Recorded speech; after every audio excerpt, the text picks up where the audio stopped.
Então, fala pessoal, estamos de volta para mais um vídeo. Na aula de hoje a gente vai falar sobre dilatação térmica, tá? Dilatação térmica é um efeito produzido pela temperatura que vai afetar o tamanho dos corpos, tá? As dimensões dos corpos. Então, quando você aquece um corpo, ele pode sofrer dilatação, ou seja, ele pode sofrer um aumento das suas dimensões, ou seja, ele pode aumentar de tamanho, tá? E se você diminui a temperatura de um corpo, ele pode sofrer uma contração térmica, tá? Que é a redução do tamanho de suas dimensões, tá? Então, tem diversas aplicações disso no nosso dia a dia, né? Porque a gente está sujeito a variações de temperatura, né? Pelo sol, pela chuva, frio, calor, e isso pode afetar diretamente os corpos. Eles podem sofrer dilatação ou contração, tá bom? Então, a gente tem aqui, ó, alguns exemplos de dilatação que podem ocorrer no nosso dia a dia. Por exemplo, numa cárie, né? Numa obturação, num dentista. Seu dente está lá com um buraco, o dentista coloca lá um material para tapar aquele buraco, né? Ele fecha lá, faz uma obturação, que esse materialzinho prata aí, né? Hoje em dia já se usa até material branco, né? Da cor do dente para não ficar aparecendo. Mas antigamente a gente ia no dentista e voltava assim, com o buraco do dente era preenchido com esse material. Aí veja, o nosso dente ele pode sofrer variações de temperatura. A gente pode beber uma bebida quente, né? Um café, um chá, um chocolate quente. E aí, o nosso dente e as coisas que estão lá dentro na nossa boca podem sofrer dilatação, né? Podem sofrer um aumento do seu tamanho devido ao aumento de temperatura, tá?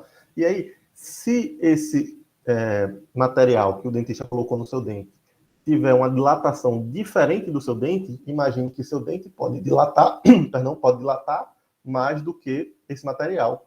Então, seu dente aumenta, o material não aumenta tanto. Então, vai ficar um buraco lá. Então, a empresa, né, que produz esse material, tem que ter o cuidado de fazer esse material que é colocado no dente das pessoas com um coeficiente de dilatação que é igual ao do dente, para que eles dilatem de maneira igual, tá bom? Vamos falar um pouco mais sobre coeficiente, sobre dilatação, tá? Outra aplicação que a gente tem, ó, nos trilhos de trem e de metrô, ó, quando tem dia muito quente, né? Os trilhos sofrendo isso, eles acabam aumentando de tamanho, eles sofrem a dilatação e acabam dobrando, né? E aí, ó, os funcionários lá têm que esfriar aqueles trilhos para que eles retornem ao tamanho original. E aí, se você observar, entre os trilhos, né, se você for olhar de perto, se você tiver essa oportunidade, você vai ver, ó, que tem um espaço entre um trilho e outro que já é deixado pelos engenheiros, né, para que nos dias muito quentes tenha espaço para essas barras dilatarem, ou seja, elas crescerem e não quebrarem, né? Porque se ele não deixar nenhum espaço, né, num dia quente elas vão quebrar, vão se aquecer, vão sofrer dilatação e podem até quebrar, né?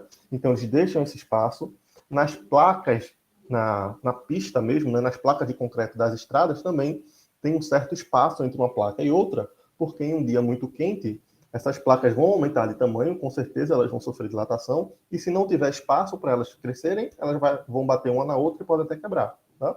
Então a gente observa isso no rejunte da cerâmica da nossa casa, né? Você observa que as cerâmicas não ficam uma colada na outra, tem um espaçozinho entre uma cerâmica e outra, porque em um dia muito quente tem o espaço lá para ela poder sofrer dilatação sem bater uma na outra, tá? Então, dilatação térmica é isso.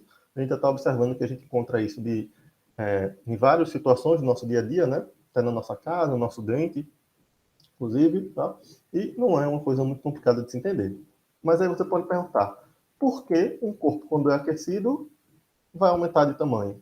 Pelo seguinte, lembra lá que a gente viu que temperatura mede a agitação das moléculas? Nossa primeira aula sobre física 2, né? Sobre escalas termométricas. A gente falou que temperatura mede a agitação das moléculas.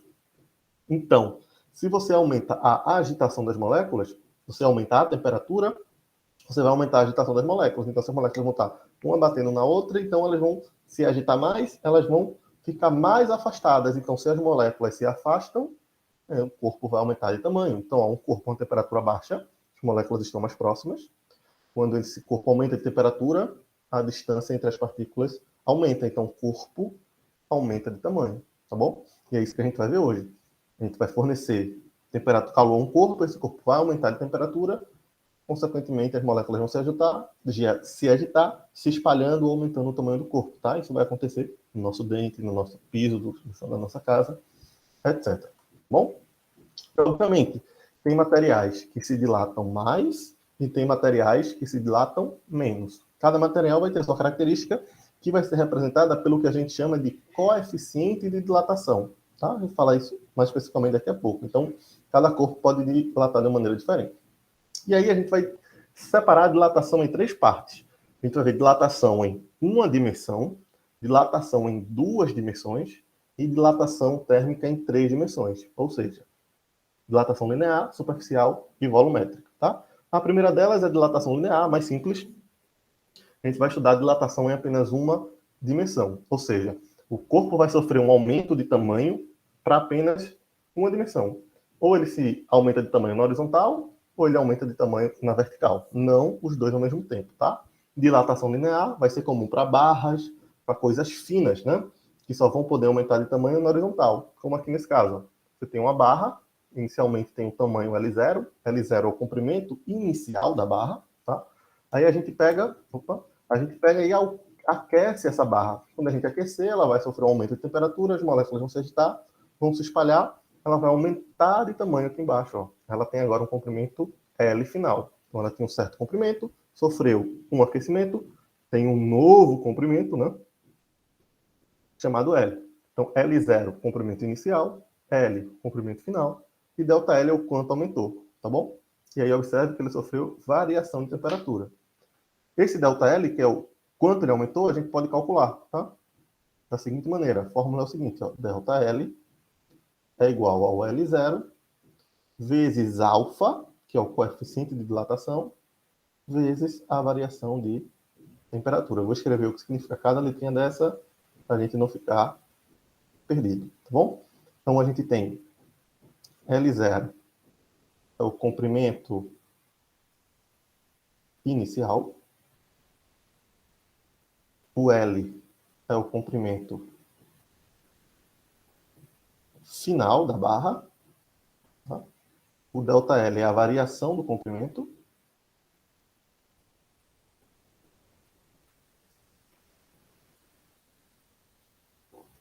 o Δθ é a variação da temperatura final menos temperatura inicial, temperatura, e o alfa é o coeficiente de dilatação. Cada material vai ser o seu, né? Então, o vidro tem um certo coeficiente, a barra de ouro tem um certo coeficiente, uma barra de cobre tem um certo coeficiente. Então, alguns materiais podem dilatar mais do que o outro. Quem vai determinar se o material dilata pouco ou muito é justamente esse coeficiente de dilatação, tá bom?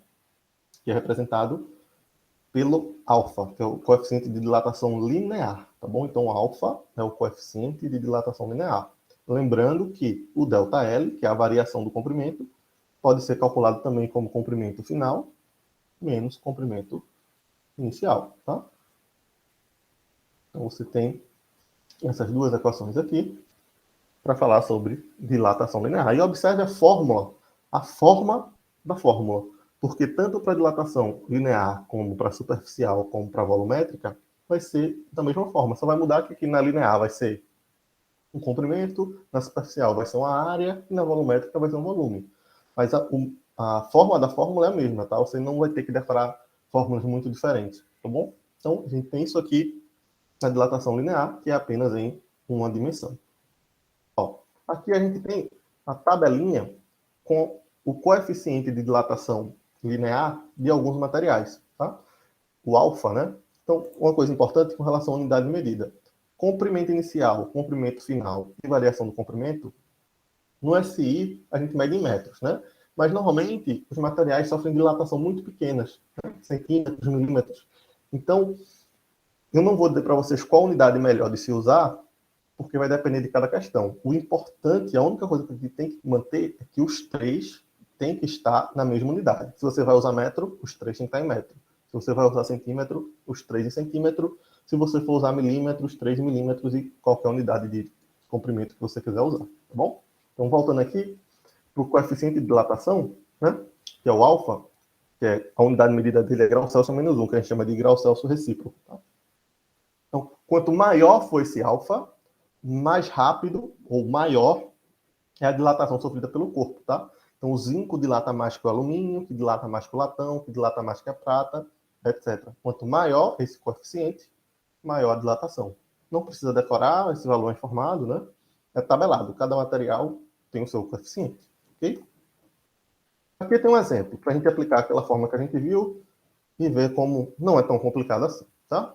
Então, vamos lá. Um prédio de 100 metros de comprimento tem um coeficiente de dilatação linear do material que o constitui igual a 2 vezes 10 a menos 5 graus Celsius recíproco. Sabendo que o prédio expandiu em 3 centímetros, de quanto foi o aumento de temperatura? Então vamos lá, informações. Comprimento inicial do prédio, 100 metros. Coeficiente de dilatação linear do material que é feito o prédio, 2 vezes 10 a menos 5 graus Celsius recíproco. E o quanto o prédio se expandiu, ou seja, o ΔL, né? O quanto ele aumentou, 3 centímetros. Ele quer saber de quanto foi o aumento de temperatura, ou seja, ele quer saber quanto foi o ΔT, tá? Então, como eu disse a vocês, ó, L0 e L estão em unidades de medida diferentes. Aí tanto faz, você vai escolher se quer trabalhar em metros ou se você quer trabalhar em centímetros. Vai dar no mesmo, tá? Eu vou passar tudo para metro, mas se você quiser passar tudo para centímetro, vai dar certo do mesmo jeito. Então aqui, ó, eu vou dividir por 100 para passar para metro. Então vai dar 0,03 metros. Ou se você preferir, ó, tem duas casas decimais, 3 vezes 10 a menos 2 metros, tá? Então você pode escolher se quer trabalhar com vírgula ou com potência. Eu prefiro trabalhar sempre com potência, porque os coeficientes de dilatação vão aparecer sempre em potência. Ó. Observe, ó, potência, potência, potência. Então é melhor deixar tudo em potência e fazer as operações com potência, ou multiplicação ou divisão. Aqui, ó, do mesmo jeito, 100 metros eu vou escrever como sendo 10 ao quadrado. Vou deixar tudo em potência para facilitar na hora de resolver. Então, vou aplicar a fórmula ΔL, L0 vezes alfa vezes Δθ. Como a gente quer saber o Δθ, tudo que está multiplicando passa dividindo. Tá? Se você quiser substituir antes, para depois jogar aqui, vai dar certo do mesmo jeito. Tá? Então, o ΔL foi de 3 vezes 10 a menos 2. O L0 foi de 10 ao quadrado, né, que é os 100 metros. E o alfa, 5. Né? Alfa, 2 vezes 10 a menos 5. 2 vezes 10 a menos 5. Tá? Então, fazendo aqui em cima, eu vou ter 3 vezes 10 a menos 2 sobre 2 vezes 10 a menos 3. Não, multiplicação de potência de mesma base, 10 ao quadrado vezes 10 a menos 5. Repete a base, somos expoentes. Menos 5 mais 2, menos 3. 3 dividido por 2, botei ΔL aqui, Δθ, dá 1,5, né? Dá 1,5. Divisão de potência de mesma base. Repete a base e subtrai os expoentes, né? Fica menos 2, menos 3. Então fica menos 2 mais 3, que vai dar 1 positivo. Ou seja, 10 elevado a 1 é 10. 1,5 vezes 10, 15 graus. Então, se houver uma variação térmica de 15 graus, o prédio vai dilatar 3 centímetros. Tá vendo aí? Não é muito complicado. O que eu posso concordar com vocês é que, às vezes, os números vão ser chatinhos de trabalhar. Mas a fórmula, a aplicação não é difícil, tá? Porque, como a dilatação é muito pequena, ele vai dizer houve 1, pouco centímetro, não sei o quê. Vai aparecer números chatos de trabalhar, né? A dilatação sempre pode vir, sempre não, às vezes vai vir em uma unidade diferente do comprimento inicial, né? Você tem uma barra de metros, ela vai dilatar centímetros, né? Ou você tem uma barra de centímetros, ela dilata milímetros, tá? Então, essa conversão de unidade, desse jogo de vírgula, de potência, é o que pode complicar, que é matemática, né? Física em si, a aplicação da fórmula não é tão complicada assim. Então, vamos em frente. A gente falou de dilatação linear, que é quando o corpo se dilata em uma dimensão. Eu posso ter dilatação em duas dimensões, bidimensional, que é a chamada dilatação superficial. Ou seja, o corpo agora ele tem duas dimensões. Ele tem comprimento e tem largura, né? Altura, sei lá, como você queira chamar. E aí, se ele tem duas dimensões, ele tem uma área, né? Base vezes altura, a gente calcula a área. Então, agora, os corpos têm área inicial, vou fornecer calor a eles, ele vai aumentar a sua temperatura, ele vai ter agora uma área final. Ele vai se dilatar em duas dimensões. Ele aumenta tanto na horizontal quanto na vertical. Tá? Então, como ele se dilata em duas dimensões, a gente chama isso de dilatação superficial. Aí, se eu quero calcular essa dilatação, como é que eu faço? Observe a forma da fórmula. Ó. Vai ser ΔA, variação da área, igual a área inicial, vezes beta, que é o coeficiente de dilatação superficial, mudou só a letra grega, né? Alfa, beta, vezes variação de temperatura. Mas observe que é o mesmo jeito, ó. Valor inicial vezes coeficiente vezes temperatura. A forma da fórmula é a mesma. Eu mudo as letras só para indicar que eu estou falando de área e lá no outro caso de comprimento. Mas é a mesma coisa, tá? Lembrando que o ΔA, do mesmo jeito, a variação da área é a área final menos a área inicial. E esse beta, ele pode ser escrito como 2 vezes o alfa. Tem um alfa na horizontal, um alfa na vertical, tá? Então, cuidado para não confundir. 2 vezes 2 é 2 alfa, tá? Letra grega alfa, coeficiente linear. Beta, coeficiente superficial. Em 2 dimensões. Então, tem um alfa na horizontal, um alfa na vertical. Então, o que acontece muito é o seguinte, ó. Ele fala, um material tem coeficiente de dilatação linear tal. Calcule a variação da área. Aí, pô, ele deu linear, mas quer da área. O que é que eu faço? Eu pego aquele da área, multiplico por 2 e tenho o beta. Dá no mesmo, tá? Então, só recapitulando, ó. A0 é a área inicial. O A é a área final. O ΔA é a variação da área.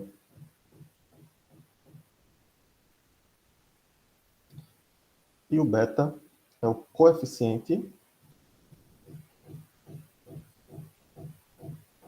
de dilatação superficial, tá bom? Então, na verdade, os corpos, eles têm só um alfa. O cobre tem um alfa, o ouro tem um alfa, o zinco tem um alfa, tá? Aí, se ele se dilatar em uma dimensão, você usa o alfa. Se ele se dilatar em 2 dimensões, você pega o alfa e multiplica por 2, que é o caso da área. E se ele se dilatar em 3 dimensões, você vai pegar aquele alfa e vai multiplicar por 3. Que agora a gente pode falar também de corpos volumétricos, né? Corpos que têm 3 dimensões. Tem comprimento, altura e largura. Ó. Tem que olhar aqui, ó. Um cubo, né? Ele tem comprimento, tem altura e tem largura. Se eu aquecer esse cubo, ele vai sofrer uma variação da temperatura e vai crescer para todos os lados, né? Então ele vai sofrer o que a gente chama de dilatação volumétrica. Ele tinha um certo volume, sofreu dilatação, tem agora um volume final, tá? Então, observe, o corpo pode se dilatar em uma dimensão, em 2 ou em 3, vai depender do problema. Aí observe agora, como eu estou falando de volume, né? A fórmula vai ser ΔV, variação do volume, é igual ao volume inicial, vezes o coeficiente, que agora é gama, alfa, beta e gama, vezes temperatura, mas é do mesmo jeito, ó. Valor inicial, coeficiente vezes temperatura, sempre a mesma coisa. Lembrando que o ΔV, que é a variação, ou o quanto aumentou, né, também pode ser calculado como volume final menos volume inicial. E, então, lembrando, V0 é o volume inicial, o V é o volume final, o gama, que é a letra grega, é o coeficiente. Deixa eu botar primeiro o ΔV, né? Para ficar tudo V. Então, ΔV é a variação do volume. E o gama, essa letrinha grega, é o coeficiente de dilatação volumétrica.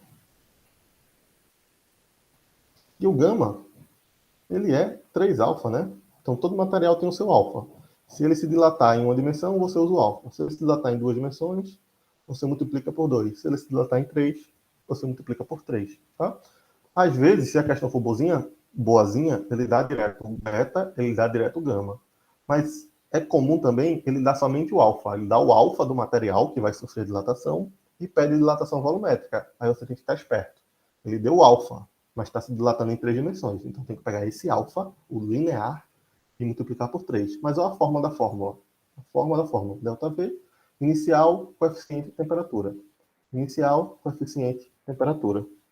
Inicial, coeficiente, temperatura. Do mesmo jeito. Tá? Só ficar esperto na hora de interpretar a questão. Tá bom? Beleza, vê. Tudo que a gente falou, dilatação linear, superficial e volumétrica, eu estava me referindo aos corpos sólidos, né? Mas a gente também pode estudar a dilatação volumétrica de líquidos, tá bom? Aí uma coisa muito importante na dilatação volumétrica de líquidos é o seguinte, que líquidos, Em geral, existe exceção, no geral, na maioria das vezes, se dilatam mais do que os sólidos. Os líquidos se dilatam com uma facilidade maior do que os sólidos. Ou seja, você pegar o coeficiente de dilatação de um líquido, é quase sempre maior do que aquele mesmo material sólido. Por quê? Cada característica da ligação das moléculas de um corpo sólido e um corpo líquido, né? Um corpo sólido, as moléculas estão mais próximas, né? A força de interação entre as moléculas é mais forte. Então, você precisa de mais energia para quebrar. Então, a dilatação vai ser mais lenta, né? Vai precisar fornecer muita energia para dilatar. Já o líquido, as moléculas estão mais afastadas, né? Então, a interação, a força de ligação entre as moléculas é mais fraca. Então, você precisa de menos energia para quebrar. Então, você fornece pouca energia, já quebra, o líquido já se dilata. Então, se você perceber, você botar leite para ferver, por exemplo, no fogão da sua casa, você vai ver que vai transbordar rapidamente, porque o líquido vai se dilatar bem mais rápido do que a panela. Tá? Então, a característica importante da dilatação de líquidos é que, em geral, existe exceção, o líquido se dilata mais do que o sólido. Tá? Então, vamos estudar aqui dilatação do líquido. Tem um problema.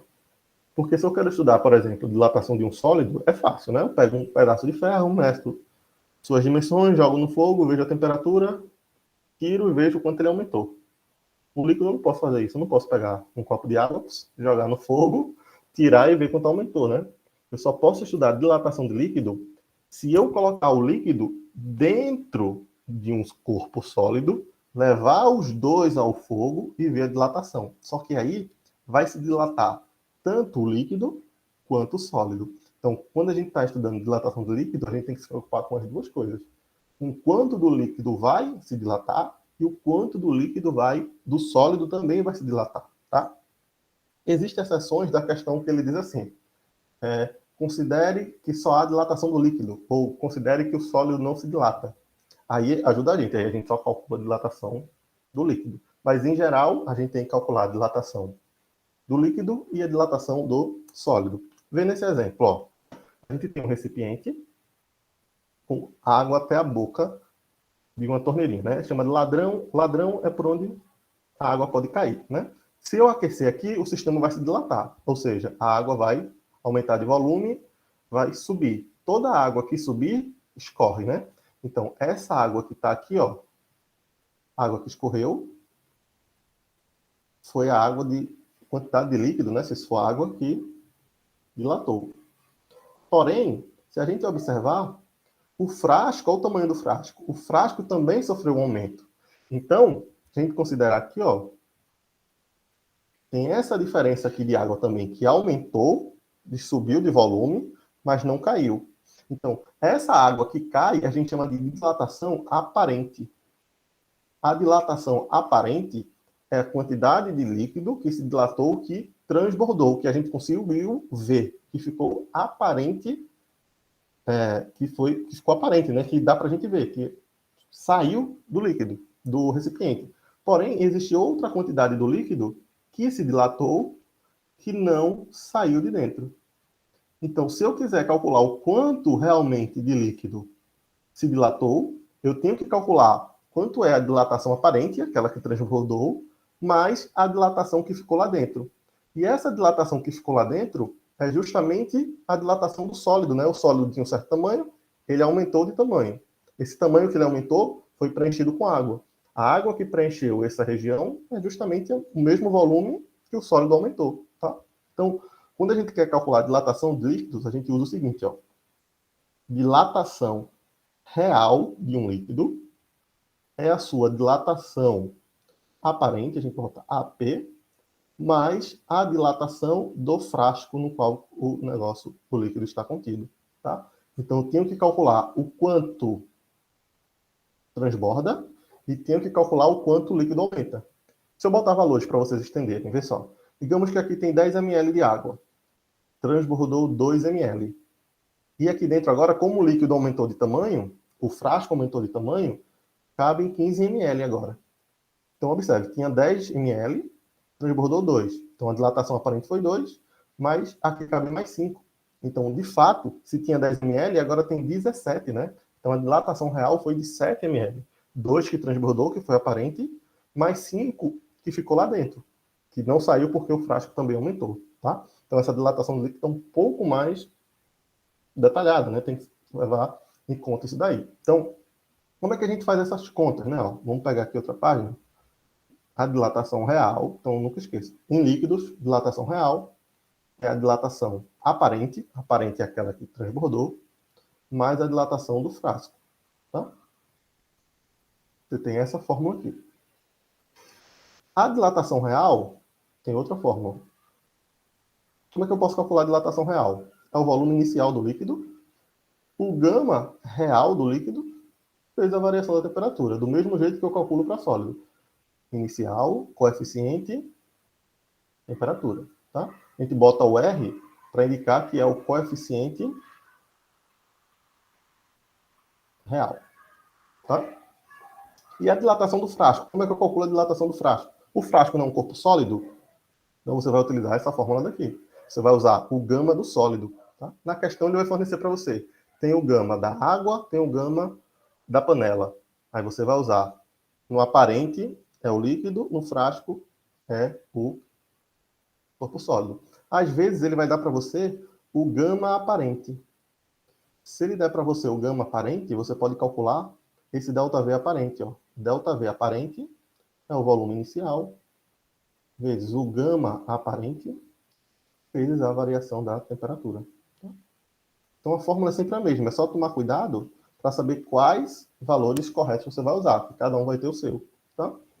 Outra coisa importante também, você tem o gama real, você tem o gama aparente e você tem o gama do frasco. O gama real é a soma do gama aparente mais a gama do frasco. Né? Muita informação, está parecendo confuso, mas vocês vão ver que no exercício isso fica claro, tá? Vou fazer um exemplo agora, para a gente aplicar essa questão do líquido, do frasco, do aparente, do real, e vocês vão ver que não é tão complicado assim, tá bom? Então, deixa eu ver aqui, vamos ter uma travadinha, deixa eu voltar aqui a lousa, pronto, voltou, então tá aqui. Então, lembrando, quando a gente estiver estudando dilatação de líquido, opa, peraí, fechou aqui, deu uma travadinha, vou abrir de novo. Então, quando a gente estiver estudando dilatação de líquido, a gente tem que ter cuidado, porque a gente vai estar dilatando tanto o líquido quanto o frasco, tá? Aí tem que ficar esperto, porque tem aquela situação boa, né, em que o frasco não dilata. Ele manda desconsiderar a dilatação do frasco, e aí é mais fácil, tá? Mas a gente vai ver isso nos exemplos, vai ser tranquilo, tá bom? Então, pronto, já voltou aqui, deixa eu só compartilhar e vai dar certo. Deixa eu ver se carrega.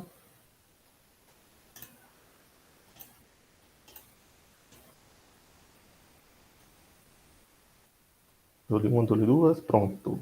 Carregando.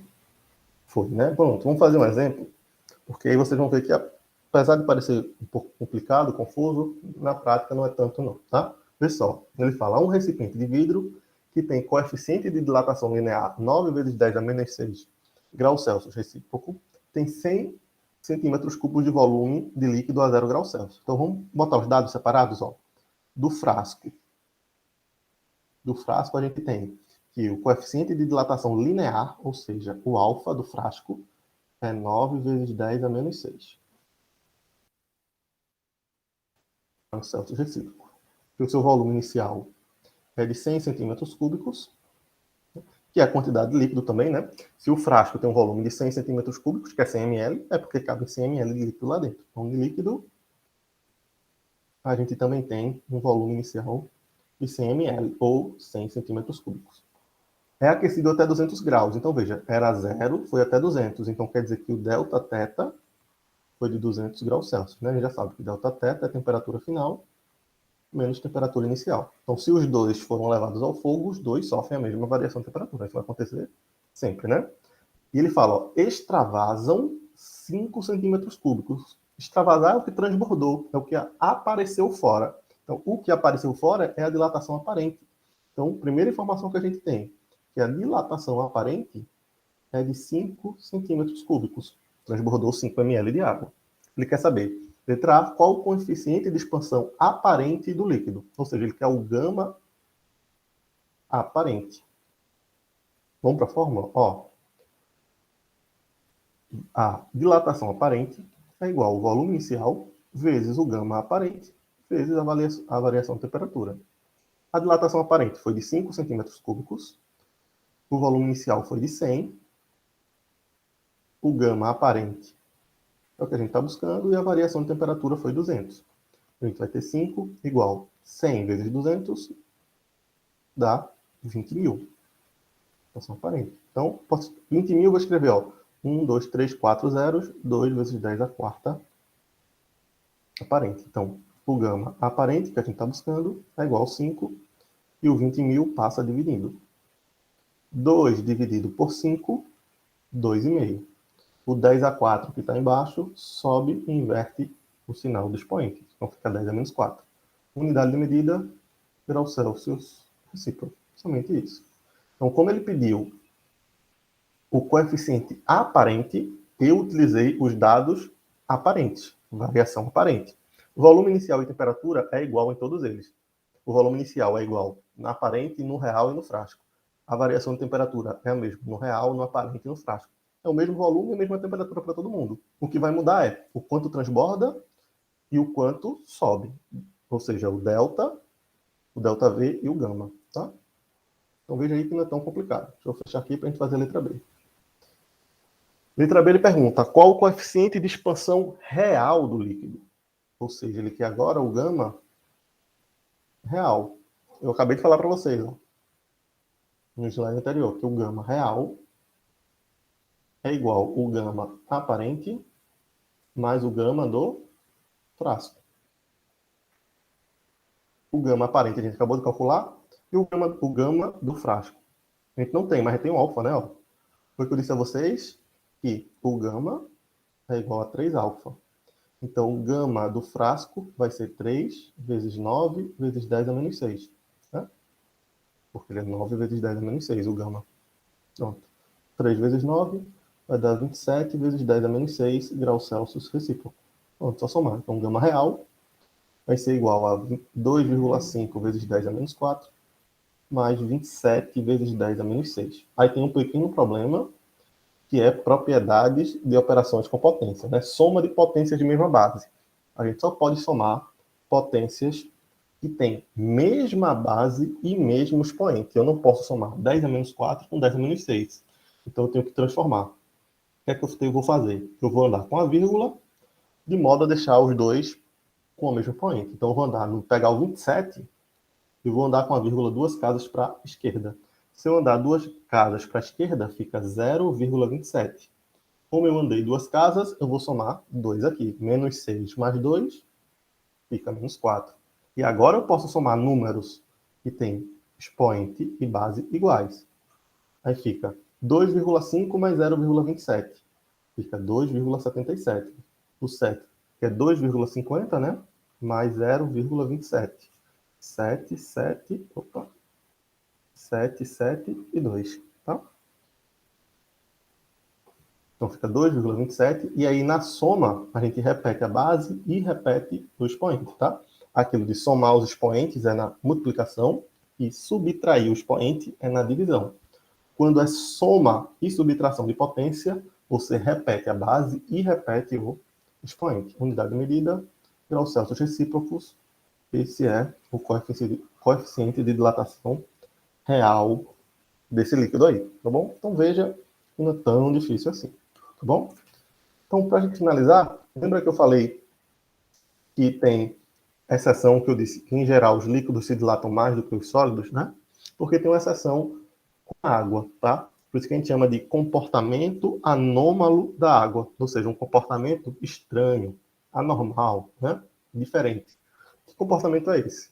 É que em um certo intervalo de temperatura, quando a gente aquece a água, ao invés dela aumentar, ela vai diminuir. E se a gente resfriar, em vez dela diminuir, ela dilata. Tá? Esse intervalo é entre 0 graus Celsius e 4 graus Celsius. Tá? Entre 0 e 4 graus Celsius, a água tem essa doideira. Fora desse intervalo, acima de 4 e abaixo de 0, ela funciona ok. Se acima de 4 eu aquecer, ela dilata. E se eu resfriar, ela se contrai. Abaixo de 0 a mesma coisa. Se eu pegar uma água que está menos 10 e aquecer, ela vai dilatar. Se eu resfriar, ela vai se contrair. Mas se eu pegar água nesse intervalo entre 0 graus Celsius e 4 graus Celsius, ela funciona diferente. Ó. Observa no gráfico. Tem uma água que tem esse volume, 1,002. E aqui a temperatura, que é o volume, ou seja, o tamanho da água, e aqui só a temperatura. Observe, eu aumento a temperatura, saio de 0 para 4, em vez da água se dilatar, ela se contrai. Ela diminui de tamanho. E se você fizer o contrário, ó, você sai de 4 para 0, você analisa voltando, ao invés de você está resfriando, você espera que o corpo se contraia. Mas quando a água sai de 4 graus até 0, ao invés dela se contrair, ela se dilata. Tá? E isso acaba, é mais melhor, ó, a água está em 0 grau, eu aqueço até 4. O que acontece? Ela se contrai. Se você analisar o contrário, ó, eu tenho água a 4 graus, se eu resfriar, ao invés de diminuir o volume, ela aumenta. Quando eu aqueço, ao invés de aumentar, ela diminui. Quando eu resfrio, ao invés de diminuir, ela aumenta. Tá? Mas só nesse intervalo, tá? E aí, ó, acaba acontecendo essa situação. Não sei se você já chegou a ver isso no seu congelador. Uma garrafa com um líquido, refrigerante, cerveja, estourar no congelador, né? Esses líquidos têm água em sua composição. Então, quando chega nesse intervalo de 4 a 0, o vidro da garrafa, ou a lata, né, o alumínio, está resfriando, né? Está no congelador. Chegou em 4, vai até 0. A garrafa vai diminuindo de tamanho, se contraindo. Só que a água que está dentro do material, né, da bebida, do refrigerante, do que seja, ao invés de se contrair, se dilata. Então, o líquido, a garrafa fica menor e o líquido fica maior. Aí acaba acontecendo isso daqui, quebrando as garrafas, tá? Um comportamento estranho da água, a gente chama de comportamento anômalo. Tá bom, gente? Então era isso, nossa conversa sobre dilatação. No próximo vídeo a gente faz mais exercício. Forte abraço, até a próxima. Tchau, tchau.